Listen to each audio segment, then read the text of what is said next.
Well, well, well, look what we have here. Oh, my friends, I hope that you're ready for a great big glorious harvest of organs today because the doctor is in. And today our medical practice is going to be getting some pretty major upgrades. At the moment, we have many a patient who are, no longer in need of our services, and a couple who are desperately in need of our services, as one might imagine. But we have a pretty major issue beginning to persist. Not only do we have all these organs, which is fine and dandy, exactly what we want even, but we have nowhere to put them all. I ask you, what good is a box full of hearts if we don't have a shelf to store the box on? The answer, of course, is that it wouldn't do us any good at all, especially if we don't have an orbital trade beacon nearby to trade it to our new intergalactic friends. So, in the southwestern part of our little compound here, I suppose you could call it, we are building a storage facility. For now, it's only for organs, but I might become lazy later on and just kind of start storing everything down here. We'll see. But yeah, basically, our main concern right now is finding a place to put all these precious, squishy little internal organs that are going to be making us a lot of moolah. And I think we've accomplished that for the time being. Speaking of, though, it's time for us to contact the Orbital Traders Hub. We're actually going to be requesting a bulk goods trader. Not only will they be willing to purchase some of our precious organs, but they also have plenty of resources that we need, like components and plasteel. Why is that important? Let me show you. We have these super duper cool machines called auto cutters. Now basically what these are going to do is maybe we have some patients who die after we remove their heart, cowards,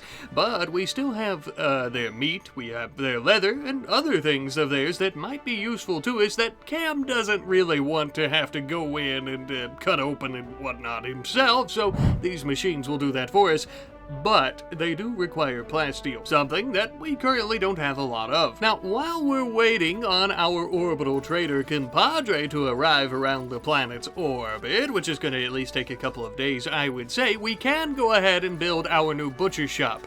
No, that doesn't sound right. Our trash compactor room? Yeah, our disposal room, yeah! I mean, it is technically getting rid of the trash for us, so, you know. And now, something I did want to point out with this room, though, you'll notice that we are using stone doors. Now, this, of course, is normally a huge no-no, and I do it anyway sometimes because why not? And a lot of you guys were quick to point that out in the last video, but I do want to let you know that these half doors that we're using are not the same as full doors. As you can see, it does not matter what material they're made out of because it doesn't affect the opening speed, only on the half doors though. And with that being said, I did use half doors in most places, but in the most important, being the patient's rooms, I used full doors because they also have a larger hit point capacity. So yeah, but it is making it much slower for us to go in and out. Oopsie daisy. I did fix it though. Finally, the bulk goods trade ship would arrive and we immediately started selling off many of our livers, hearts, kidneys, and lungs. They also had just what the doctor ordered, just under 500 plasteel. That should do us for quite a while. We also purchased quite a few books to keep Cam entertained in his leisure hour, which is few and far between really. And we also got quite a few advanced components because I know we're going to need them. And thanks to the new addition of the Better Traders mod, this trader could easily afford our price. And I want to give a great big shout out to our friend Daniel Vogler 4033 for suggesting this mod, as it really is a game changer. To me, it also makes a lot more sense that intergalactic traders would have a lot of money, obviously, and they would easily be able to send us these resources and also a pretty penny. And it is now thanks to these resources that we could easily go about building our auto cutters, ready for action, and also for grinding up corpses.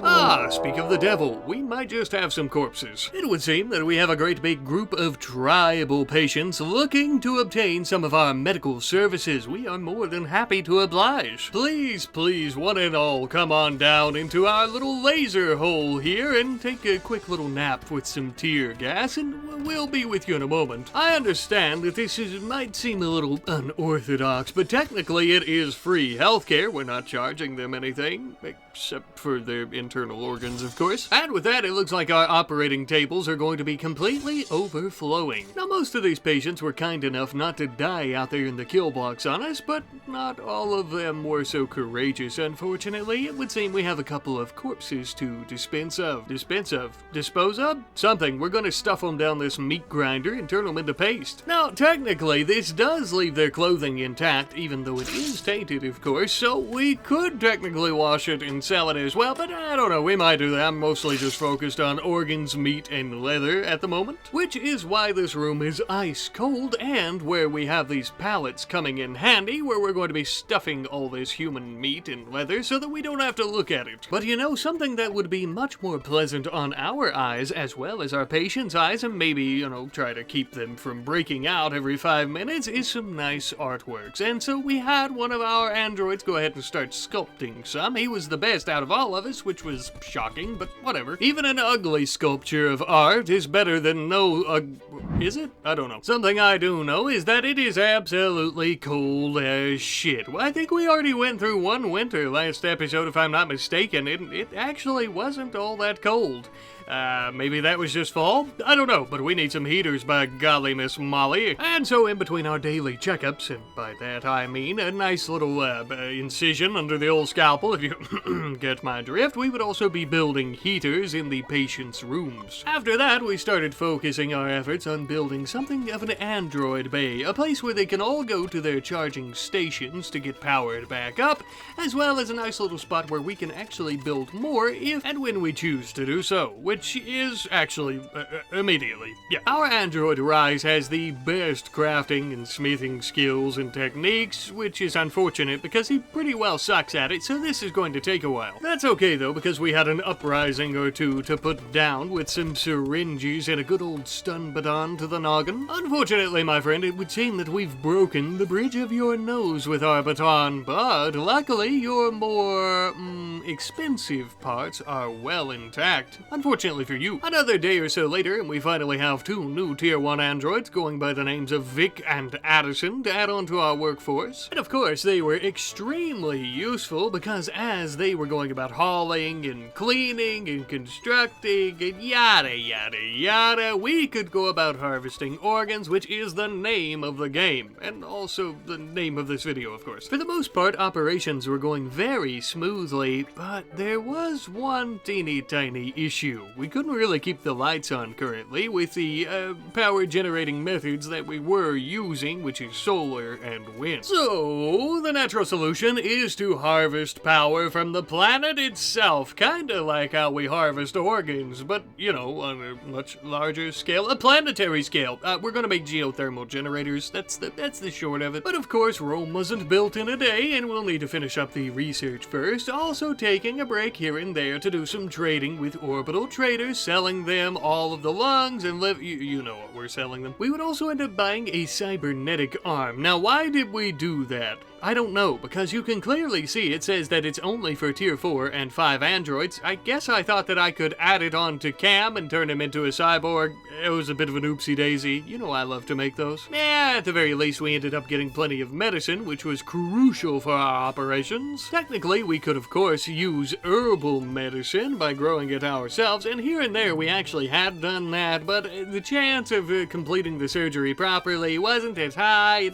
We could use glitter world medicine, but it's more expensive, so this seems like the best of both worlds. Not only were we trading with orbital traders, though, we were still going out to trade with the Outlanders in the area, who still loved purchasing organs from us, as well as maybe a few other things. In case I forget, though, I just wanted to mention that during this trade mission, we finished up our geothermal power research. Okay. And now we're good to go with selling off some human leather, as well as organs and other things. Now, what would the Outlanders want with human leather? Something tells me they're probably going to dye it another color and turn it into couches and jackets. That's what I'd do. Most interesting of all, though, they had a couple of Tier 3 androids for sale, and though they did cost a pretty penny, we went ahead and purchased them. We would have preferred higher tier, but these two fellows appear to be as close to sentient life as we're going to get for the moment. In terms of androids, that is, of course. Now, since these two are actually higher tier, they also have some pretty decent different skill sets as well. In particular, Sean here has a good mining and medical skill. That gives me an idea. Our current set of androids help us with a lot of things, but the one thing that they don't help us with is surgeries, which is a really big part of this colony, as you could imagine. I think Sean here is going to make for a perfect doctor. And as for our other tier 3, going by the name of Isaac, since he has a much higher intelligence than the other tier 1 androids we currently have, I think we'll let him lead our little knockout brigade here, which actually needs a name. We have a couple of suggestions here from our friend Blue Cremata 6976 and Steven Shonda 110, and both of you have suggested the name of the Sandmen. Because we're in the desert and they put people to sleep, you get it? I love it. It's really good, and they will now forever be known as the Sandmen. Now with the Sandmen properly named though, we can go about working on that geothermal power that we so desperately need. Luckily, there is a geyser just out front of our compound. Now, we shouldn't have any further interruptions in our precious work. Even so, though, we did have another wrench thrown into our plans. Sean, the tier 3 android that we were going to let become a surgeon, has a mining arm, which is great for mining, but not so good for surgery, as I'm sure you could guess. This causes his manipulation to be reduced by 15%, which doesn't seem like much, but when it's such precise work, it's not very good. Sean, old buddy, old pal, I hate to tell you, but you can't be a surgeon with dog shit manipulation. We gotta get that fixed. Now, some of you might be screaming at the screen on your device saying, Rat Papa, what about that cybernetic arm you purchased earlier? Sounds like everything worked out perfectly. That's what I thought too. And then I remembered that Sean is tier 3, and this is only for tier 4 and 5. Damn it. So close, yet so far. Instead, I suppose we'll just sell it and make almost 4,000 silver, recovering a good bit of our loss. Realistically, we could take this same money and attempt to buy him another one, but there's never a guarantee if they're going to be on a trader's ship, so I think we need to have another solution for now. We're gonna do something we should have done a long time ago and start researching some very basic replacement parts. Now, these are not going to give him a full 100% manipulation, these types of parts, but they're better than what he currently has. In the meantime, while we're researching this technology, we would let Sean practice a little bit on taking out someone's heart with his mining arm. Not a good idea, but we did it anyways, and it went about as well as you would expect. It didn't take us very long at all, though, to finish up the replacement parts research, and then we had Rise, our tier 1 android, go ahead and start working on a proper hydraulic arm to replace the one that he previously had that was only for mining that I've been talking about for far too long. Very strangely, Rise had to be capable of doing doctoring with this for some reason, even though it only requires smithing. I don't know, but we did end up getting that hydraulic arm put on him, so we should be fine. Again, as mentioned, it's not as good as a cybernetic one by far, nor even the stock one that he probably was built with, as the manipulation is only at 92% now, but it's much higher than it was. And when it comes to heart surgery, every little bit counts, right down to the last detail. Our clients have a very high standard of quality, and so we don't want to have any nicks or anything on the heart. Anyway, he's doing much better now. With most of our hang-ups taken care of, I want to start working on our kill box a little bit more with some proper turrets. Syringe turrets, that is. These don't really cause as many issues in terms of bodily damage as the tasers, as they won't be out there convulsing in the sand anymore, and they'll just go straight to sleep. However, these new Sentry turrets do require Nutramine, whatever, but they do require it, and we don't have it. So we're gonna need to try to find some. As you can see, they would be the perfect addition to our kill box / knockout box, as they would be able to take down enemies much faster. Luckily, our compadres in space and bulk goods traders had some, and we would buy every last drop of it. And in exchange, you'll never guess what they wanted for it. Organs. They wanted organs, human leather, and human meat. I mean, that's literally all we sell. I can't keep telling you this, okay? But I will. Thanks to these little bottle RimWorld beauties, we would end up being able to create about 4 or so of these syringe turrets with some left over as well.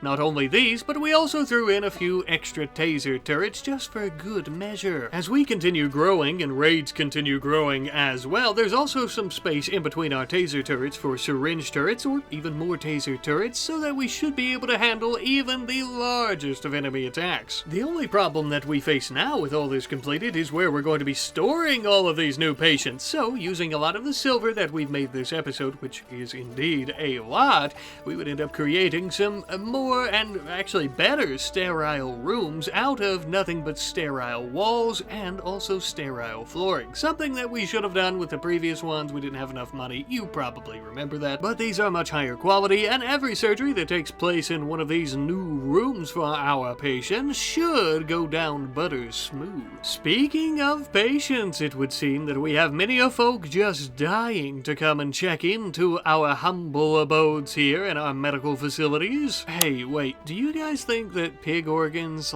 work the same as normal human baseliner organs, or would they sell for, never mind, we're gonna do it anyway. These poor little piggies, just as all who had come before them into our knockout box would be, in fact, knocked out by tear gas or otherwise. Since the knockout box was our primary focus, we had almost neglected to see that a small group of them had almost broken through the southern doors at the southern section of our base. I'm unsure if they had somehow seen that I had sent some of our forces down there to deal with him or what, but they quickly turned around and also would end up coming through our knockout box. And this went about as well as you could expect, just as well as it had for their other friends. We would end up having one of them getting away, but we let him escape. Reason being, if he goes back and tells the others what he saw here today, we're gonna have a lot more patients very soon. Speaking of, it looks like we're gonna have just enough with this raid alone to fill up all of our facilities, including our new ones, I believe. This little piggy went to the operating room, but this little piggy went to the operating room. Uh-oh, this one went to the morgue. I will also say one of the best things about fighting off these pig pirates is that many of them had some pretty darn good armor and weapons. Now, we weren't all that concerned with the weapons, but we could sell them. The armor, on the other hand, could be given to our sandmen. And with these armor upgrades for our sandmen, it would make their job of protecting and serving all that much easier. Especially given the fact that many of these are flak jackets over top of bulletproof vests or just flat-out recon or marine armor in general. Always room to spare for more upgrades, of course, but this is a big step in the right direction. Of course, now that our medical facilities are completely filled up to the brim with more and more patients, though of course they be pig skins, we could of course begin our medical procedures on them, removing anything and everything that we found useful, basically just the exact same organs that we have been removing, and on occasion the Sandmen would even get to try out their new armor against a few of these patients who were being a little, impatient, I suppose you could say. There, little fellow, since you can't wait your turn and let us take care of the pig people, I guess we could go ahead and finish you up and, discharge you. More meat for the grinder, as they say. Do people say that? I said it. Blech, he seemed to have a lot of fat for a skinny fellow. Somebody will eat it, not us of course. We've heard rumor from some of the traders that there's a cannibal colony on an outermost rim planet, something like that, where they find these meats to be absolutely delectable. Perhaps it's all the fear that we instill into our patients. I'm not sure. Now you might be asking yourself, Rat Daddy, how does Cam sleep at night after committing all these atrocities, these medical procedures that are actually you being a horrific person? Well, it would appear that he sleeps like an absolute baby on a cotton and or silk bed. I mean, look at him. Good Lord, not a care in the world. And, worst of all, perhaps he's sleeping about 100 feet away or so from a warehouse that is filled to the brim with organs. If he's happy, I'm happy. Something that, at the moment, neither he or I am happy about, though, is our current defenses in terms of our walls. Those pigs earlier, well, a few weeks ago at least, in game time, I suppose, almost broke through one of our doors in the south, which would have been very bad for us, because that would have allowed them to flank us. So because of that, thankfully the androids have already been cutting up plenty of stone blocks that we could use. We've decided to utilize those to double up our walls, and we're going to be using steel to double up on our doors. Now, obviously this isn't going to completely prevent any attackers and or sappers from getting through our doors and walls, but it will hold them off long enough, I think, so that we can send our forces down in whatever direction that they're breaking through at. Oh, a little bit off topic, but I started trying to cook more meals because we have more patients, and apparently the androids are just filling the entire kitchen full. I think we need more shelves. Update, we built some. Also, before the video ends, I went to do quite a bit more trading with all the organs that we've been harvesting lately, so we started selling them off to another exotic goods trader in orbit, and they even had some glitter world medicine. Now, I know I was bitching earlier saying it was too expensive, but I've decided to purchase some since it will make our surgeries go a lot smoother. And I mean, we can easily afford it given how much wealth we currently have and how much we make on organs, so I don't see why not. We ended up getting that and plenty of silver as well as a few components, but the trading was not finished. Far from it, actually, as we would end up sending out a caravan to our Outlander compadres to see what they had for sale and what they would like to buy as well. I'm quite happy to report with the finishing of this trade mission, we also had 2 brand new tier 1 androids to add to our Sandmen, and they all also came back with their pockets loaded with goodies. We ended up getting some of that drug that we needed for our syringe guns, we ended up getting some medicine, some armor, and perhaps most importantly, in the pockets of one of our new androids was a bionic arm. Now, Rat, who could that be for? It's for Cam, actually. Yeah, it's for Cam. Needless to say, but I'll say it anyways, bionic parts are going to give him some pretty great manipulation and whatnot, so we're going to go ahead and do that and try to start converting him into a cyborg, baby. Not only is this only possible now thanks to our great wealth allowing us to buy bionic body parts, but it's also due to the fact that we have Sean along with us now as well, and that he is very capable of performing surgeries on his own just as he is right now to Cam. And he is indeed capable. As you can see, the surgery went down very easily, and Cam now has a bionic right arm instead of the standard fleshy one he was born with. Blah. And because of this, his manipulation is much higher, with it now being 112%. These new surgeries that he'll be performing should go down very, very smoothly, much faster, and much more precise. But I'm afraid, my friends, that will be next episode. See you later. Howdy, howdy, howdy. Just want to pop in at the end of the video per the usual and thank you guys ever so much, as always, for supporting me and watching the videos and liking and subscribing and all that great stuff that you guys always do, and also for all your great suggestions. I love you guys. You guys are wonderful. You really do make these series what they are, which is spectacular, in my opinion, of course. I also want to remind anyone out there that may not know just yet or may be interested that if you subscribe to the Rat Specialist tier on my Patreon, which I think is like $10 a month if you'd be interested in that, you can also gain early access to these episodes and all episodes of all my series that I'm doing at that time. At the very least, you get them about a day early, and that's at the least. Normally, if it's going to be less than that, I'll push the video to another day. That way you can make sure you get it a day early. So if that's something anybody might be interested in, it might be worth checking out, of course, but I'm done shilling and pumping my Patreon. Again, thank you guys ever so much for watching. Thank you for all that you do with comments and suggestions and supporting me. I love you guys, and I will see you next time. Goodbye.